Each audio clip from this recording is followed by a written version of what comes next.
Today we honor those military heroes who paid the ultimate price to protect our freedom.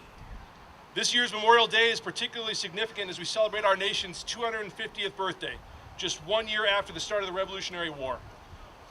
Service of Stowe townspeople started then with the dispatch of town militiamen who engaged the British near Merriam's Corner, where Daniel Conan of Stowe was wounded. They continued the fight by harassing the retreating soldiers as far as Cambridge. The Stowe Minutemen are here today and represent this monumental start to selfless citizen duty to our nation, continued to the present day. So to all gathered here today, good afternoon. My name is Air Force Colonel Ted Erickson, along with the Stowe Veterans Graves Committee members, Army Colonel Patricia Bolton, Navy Aviation Machinist's mate Andy Demore, and Army Sergeant Tom Zavorsky. And other local veterans with me today, I especially thank you for helping us honor our brothers and sisters in arms who sacrificed their lives, their duty to our great country.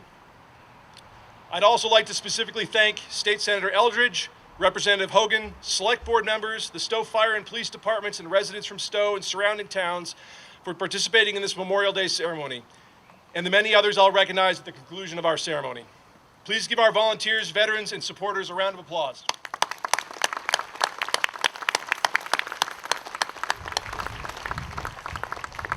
Will all attendees please rise and stand at attention as our color guard honors our flag.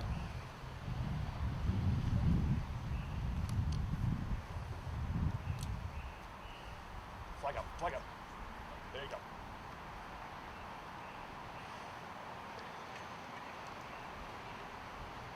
Good.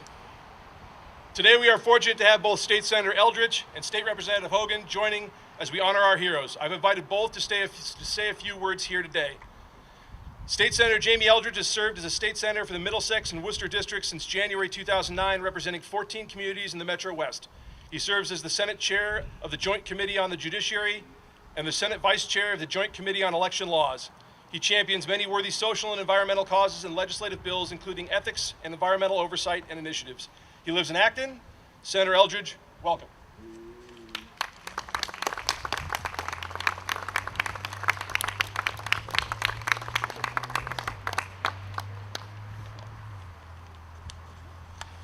Thank you so much. It's an honor to be here each year.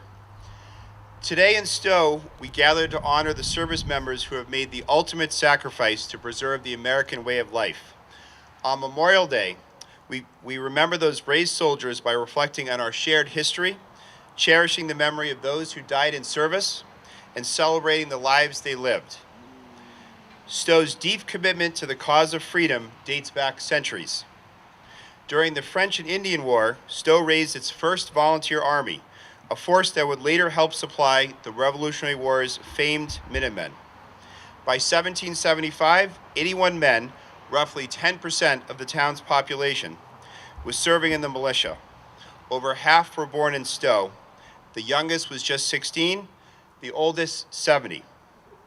Though the Massachusetts Provincial Congress required only half of militia members to serve as Minutemen, Stowe went further. Every member of the militia was made a Minuteman, ready to defend the town at a moment's notice. These men trained on the Lower Common, once Stowe's original town center. As tensions with Great Britain grew, Stowe stepped forward, volunteering to stockpile arms and even hiding cannons in the woods surrounding the Lower Common. On April 19, 1775, when British troops marched from Boston to seize colonial arms in Concord, two companies of Stowe Minutemen, the Whitcomb and Hapgood companies, mobilized by noon to meet them.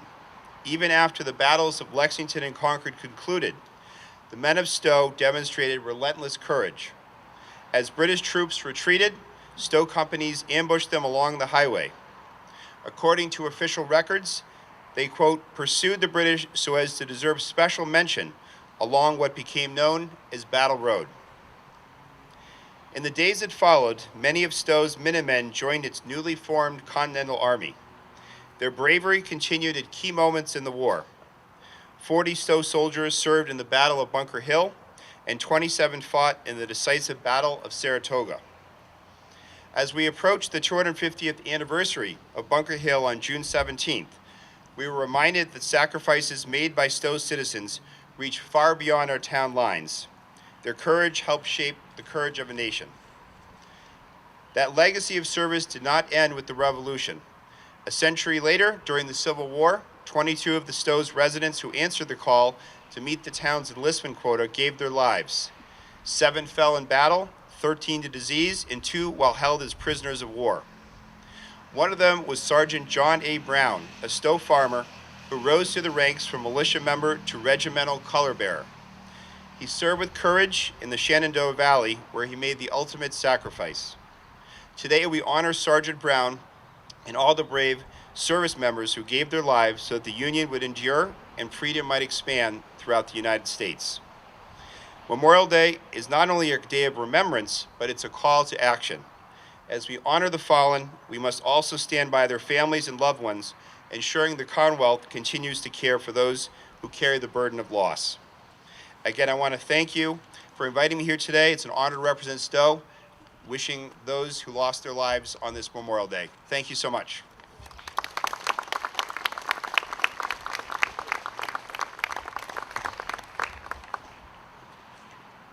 State Representative Kate Hogan is a resident of Stowe and has represented our town in the Massachusetts legislature since 2008.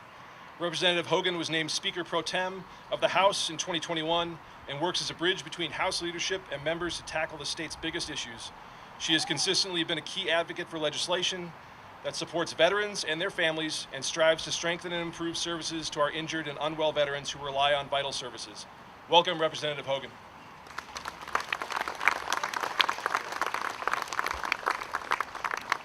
Good afternoon, Stowe. It is delightful to be here on such a lovely afternoon. We had to cancel two other ceremonies in our district, so I'm so glad that we're able to bring our thankfulness and gratitude to Stowe this afternoon.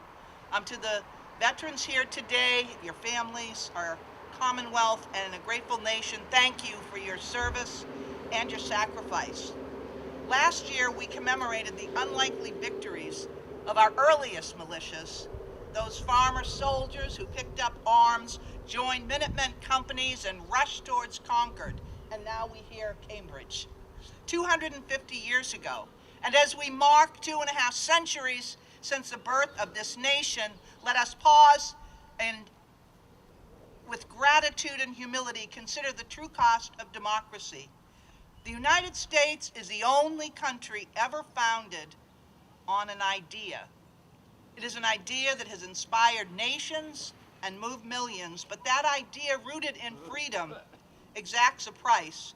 We pay it with the lives of those who are willing to place themselves in harm's way to protect and defend what we all believe in. We feel that cost here in cemeteries like this one, as we speak the names of the lost across centuries of sacrifice. After the world wars, families were given a choice: bring your loved one home or have them buried in a permanent overseas cemetery maintained by the United States government. Approximately 30% chose overseas burial for their loved ones. More than 218,000 young service members who fell on foreign soil are buried there for how they defended freedom. Today, our government maintains 26 military cemeteries in 16 countries. These rows of simple white markers, all of them, are among the most powerful images in the world, a testament to young American sacrifice that democracy might survive, not just here, but everywhere that it blooms and is threatened. These brave soldiers, sailors, air crews, and Marines, some barely 18, are the very best of us. It is their lives we grieve, and their courage, decency, and devotion we honor. They fought at Gettysburg and Bull Run. They marched on the Marne and held the line at Belleau Wood.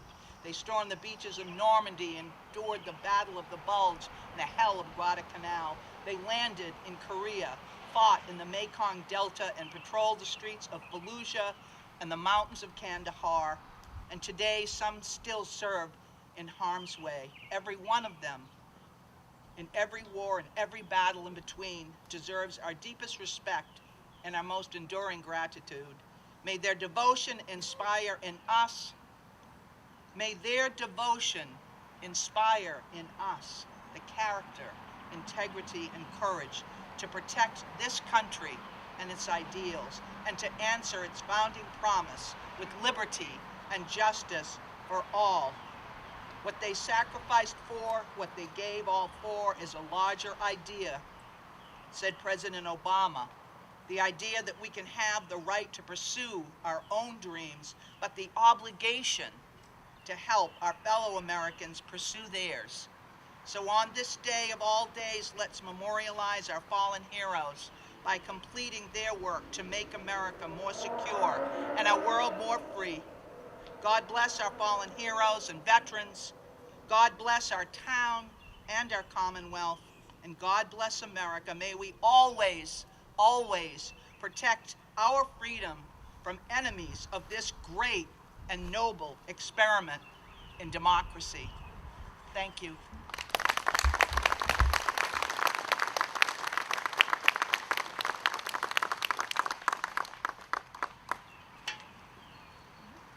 We will now place wreaths to honor our fallen heroes.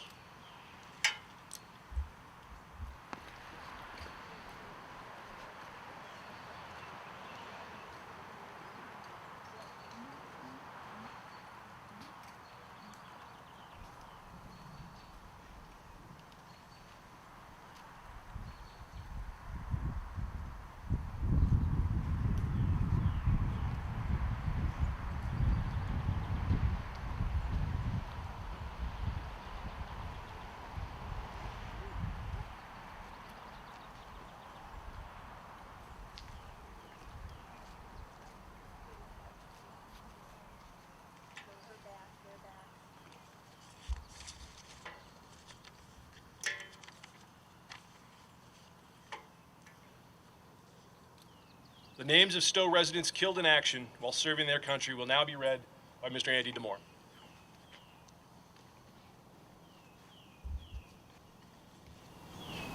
French and Indian War, 1755-1776. Ephraim Brown, Ebenezer Gates, Abel Ray, Isaac Taylor, Stephen Houghton. Revolutionary War, 1775-1783. For the short people. John Gordon, Benjamin Gates, Daniel Gates, Ephraim Gates, Stephen Hale. Civil War, 1861 to 1865. Winfred H. Benham, John Brown, John Alpheus Brown, Thomas Cunningham, Edward Andrew Davidson, William Henry Dunlop, Samuel Hampton, Albert Mordau Kingsbury, Daniel Artemus Lovering, Francis William Moore, Albion Nutting, George Whitmarsh Parks, Charles F. Perry, James Ray, Abraham Foster Rogers, Matthew Smith, Joseph Albert Smith, Albert Wilcock, George Franklin Whitcomb, Thomas Whitman, Henry Windsor Wilder, George Willis, Amos Allen, Frank Burns, Amos S. Eastman, James Keene, Dr. Paul C. Kitteridge, Cornelius Long, Matthew McCauley, Luther Felton Reed, George E. Simpson, Owen Taylor, James Henry Whitcomb. World War I, 1917 to 1918. Frank Edward Doyle, Perry Walcock Halleck, Charles Walter Penny, Richard Ernest Thrumpold, Warren Wheeler Weatherby. World War II, 1941-1945. Jerome Donovan, Willow Allen Piccola. Vietnam, 1964 to 1975. Richard Wagner Frank II, Whitney T. Ferguson III.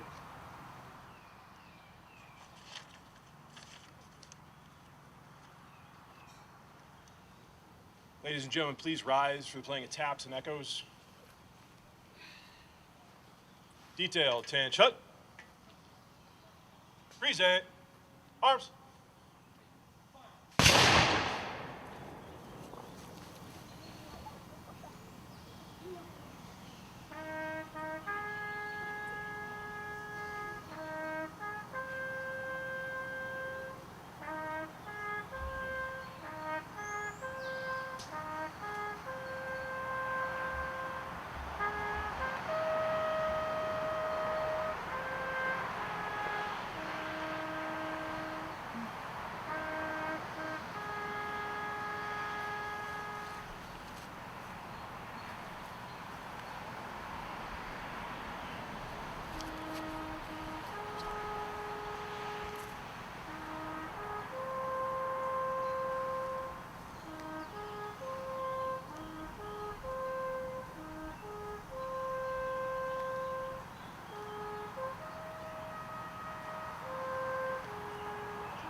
Order. Arms. At ease. Great job.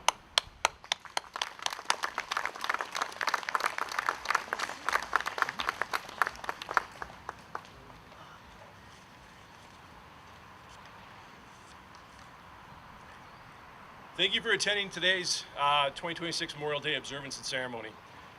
As with all past Memorial Days, we pause not only for celebration, but for reflection. We reflect on the cost of freedom and the dedication of the men and women who paid that cost with their lives. Today, we stand in quiet gratitude for those who never came home and for the families who carry that absence every day. This year, our remembrance carries added meaning. 2026 marks our nation's 250th anniversary since the signing of the Declaration of Independence 2.5 centuries ago. A bold idea was set into motion, that a people could govern themselves and that liberty was an inherent right. Residents from Stowe and all around the colonies stepped forward to turn that declaration into a free and independent nation. But that great democratic experiment could never have succeeded through mere words. It required courage to declare and sacrifice to defend. From the earliest days of the Revolutionary War to the distant battlefields of today, generations of Americans have stepped forward out of a sense of duty to something larger than themselves. Memorial Day reminds us that some gave everything in that service. We often speak of freedom as if it simply exists, naturally around us, like the air or the sea. But history tells a different story. Freedom is fragile. It must be protected, renewed, and at times defended with great cost.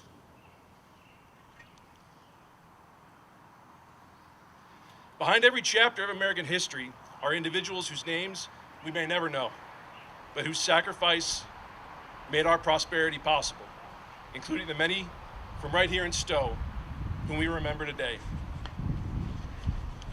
To truly honor their sacrifice, we must live in a way that reflects its value. We must strive to be worthy of what was given by caring for one another, strengthening our communities, and upholding the principles of liberty, equality, and justice. As we mark 250 years of our nation's journey, we are not just looking back, we are looking forward. The future of our democracy depends on whether we remember and how we remember what it took to keep this nation whole and free. So remember the cost, remember their sacrifice, remember our nation's promise. May we never take for granted what they secured, and may we continue together to build a nation worthy of their sacrifice for the next 250 years and beyond. Thank you.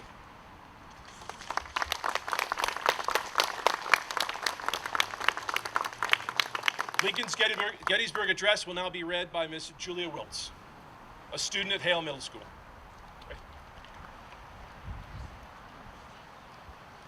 Fourscore and 7 years ago, our fathers brought forth on this continent a new nation, conceived in liberty and dedicated to the proposition that all men are created equal. Now we are engaged in a great civil war, testing whether that nation or any nation so conceived and so dedicated can long endure. We are met on a great battlefield of that war. We have come to dedicate a portion of that field as a final resting place for those who gave their lives, that that nation might live. It is altogether fitting and proper that we should do this. But in a larger sense, we cannot dedicate, we cannot consecrate, we cannot hallow this ground. The brave men, living and dead, who struggled here have consecrated it far above our poor power to add or detract. The world will little note nor long remember what we say here, but it can never forget what they did here.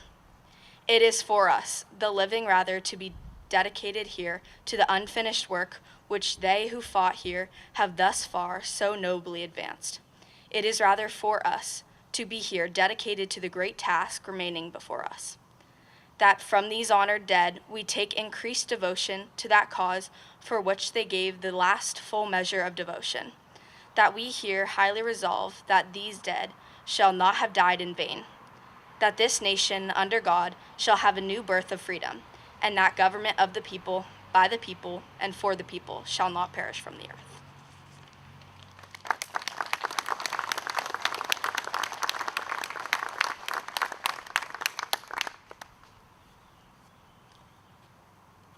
We now ask the Center School first graders who have grown flowers or are holding our nation's flags to please place their flowers on one of the graves marked with a flag with assistance from your parents or a veteran, or give a flag to a veteran here today.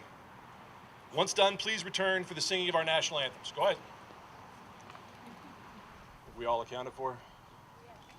Thumbs up. All right. Sounds good. Please rise and come to attention for the singing of the national anthem, followed by a moment of silence. Detail. Change. Up. Present.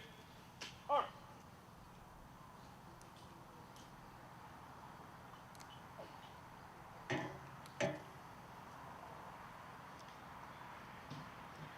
Oh, say, can you see by the dawn's early light what so proudly we hailed at the twilight's last gleaming, whose broad stripes and bright stars through the perilous fight o'er the ramparts we watched were so gallantly streaming, and the rocket's red glare, the bombs bursting in air, gave proof through the night that our flag was still there. Oh, say does that star-spangled banner yet wave o'er the land of the free and the home of the brave?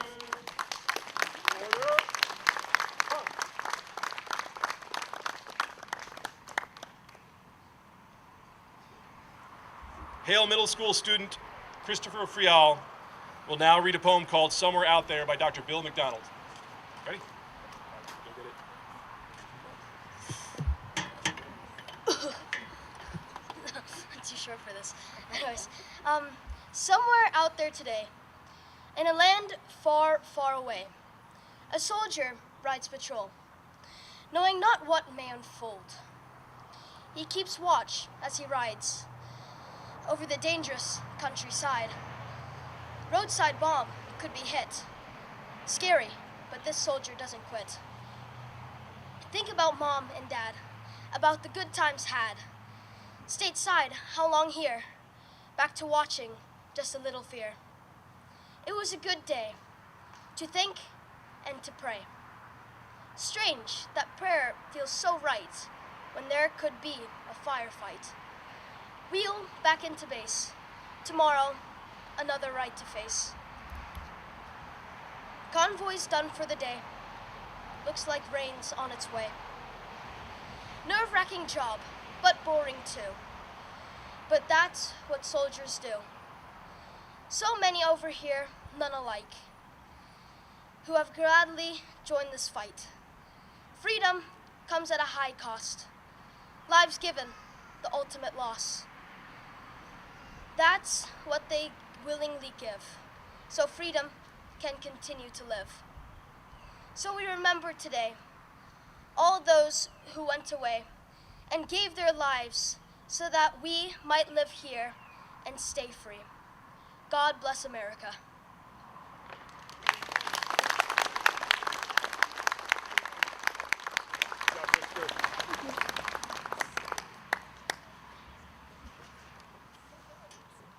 Father Matthew Brench will now offer the benediction.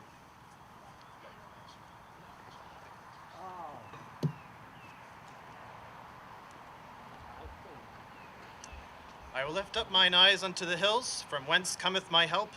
My help cometh even from the Lord, who hath made heaven and earth. The Lord himself is thy keeper. The Lord is thy defense upon thy right hand, so that the sun shall not burn thee by day, neither the moon by night. The Lord shall preserve thee from all evil. Yea, it is even he that shall keep thy soul. The Lord shall preserve thy going out and thy coming in from this time forth and forevermore. Let us bow our heads in prayer. O King and Judge of the nations, we remember before thee with grateful hearts the men and women of our armed forces who in the day of decision ventured much for the liberties we now enjoy. Grant that we may not rest until all the people of this land share the benefits of true freedom and gladly accept its disciplines. Through our Lord, one God, world without end. Amen.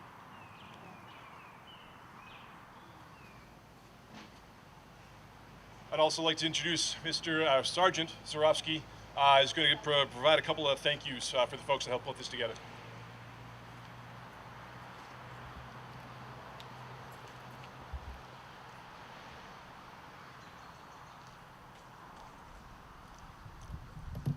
Thank you, Town of Stowe, for coming out in such strong force. I'm going to go through the credits for pulling this all together. Right at the top, I've got to give Colonel Ted Erickson a big thank you. On Monday, on Saturday morning at the annual flag refresh here, we introduced ourselves. We didn't even know each other at that point in time. And I said, hey, you know, you're a high-ranking military officer. Would you like to be the master of ceremonies? And he said, sure. So here we are. He's following in some really good footsteps as well. You might recall that last year we had Air Force Lieutenant Colonel Roger Berkeley. Roger wasn't able to be with us today, and it's just fantastic getting Ted to cover this. Prior to that, you also remember Martha Monroe. Martha was an Air Force colonel who did this ceremony probably for 6 or 7 years. So we've had some really high-level people taking care of us here. Okay, so these are the thank yous. I just want to thank you, Senator Eldridge and Representative Hogan, for the support to our town, the schools, the district, and for taking time out of their busy schedule to help us here. The Stowe Fire Chief Evers, thank you very much. Stowe Police Chief Michael Solis and the Stowe Police for controlling traffic. The Veterans Grave Committee members, Patricia Bolton, and she's always in the background somewhere, but Patty is a protocol expert, so she's the one that keeps us going straight here. Thank you very much, Patty. Andy Demore, who just joined the Veterans Graves Committee probably about 3 months ago, got on board really fast, and I'm here for another year. Gigi Lengiza, I don't know if Gigi's in the audience today or not, but Gigi has been just a fabulous communicator, not only to the participants and people that were asked to participate here, but also to the media. You've probably seen notifications of this parade and ceremony over and over again, so thank you very much, Gigi. The Boy Scouts, Girl Scouts, children, and their parents who so generously helped this past Saturday to place all the flags. That went great. The Stowe Minuteman Company for the veteran flag refresh at Hillside and Lower Village. For the gun salute and patriotic music, as well as helping us to commemorate the 250th anniversary of the Declaration of Independence. Next we have, let's see, Joe McCarthy from the Neshoba Marching Band. It turns out that the band had 2 engagements today. One was in Lancaster this morning, and it was raining cats and dogs, so they had to cancel. And once they canceled, half the band members bailed out. So the band bailed out on us. Not a problem. The marching band over here came through with flying colors.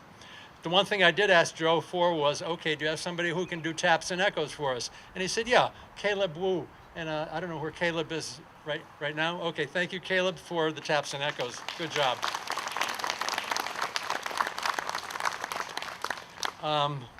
Jonathan Dacey and Jack Boyle from Stowe TV. For all those who were not able to be here today, you'll be able to watch this probably tomorrow. That's great. Here's the guy that saved my skin last year and again this year. Dan Raleigh from the Department of Public Works. First of all, that department cleaned up all the cemeteries. You might notice this place just looks fantastic.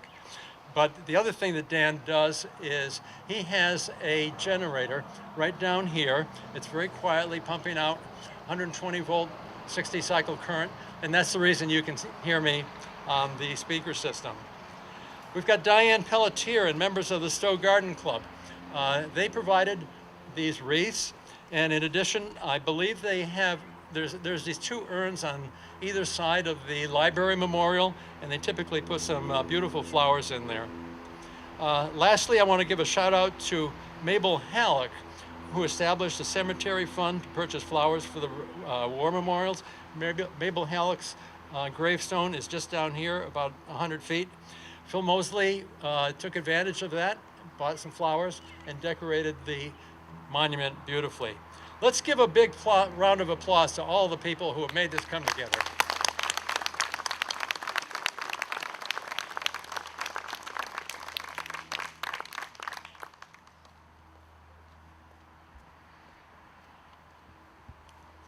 All right, folks, one more round of applause for Tom and team.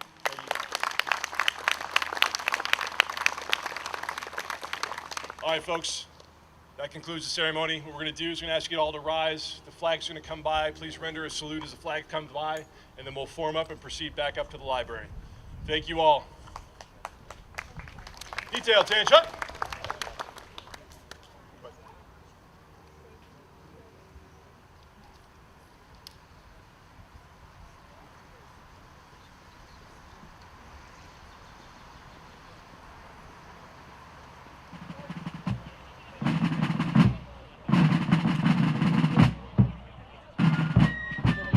Sandwich or something, I don't know.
Half cock the firelocks.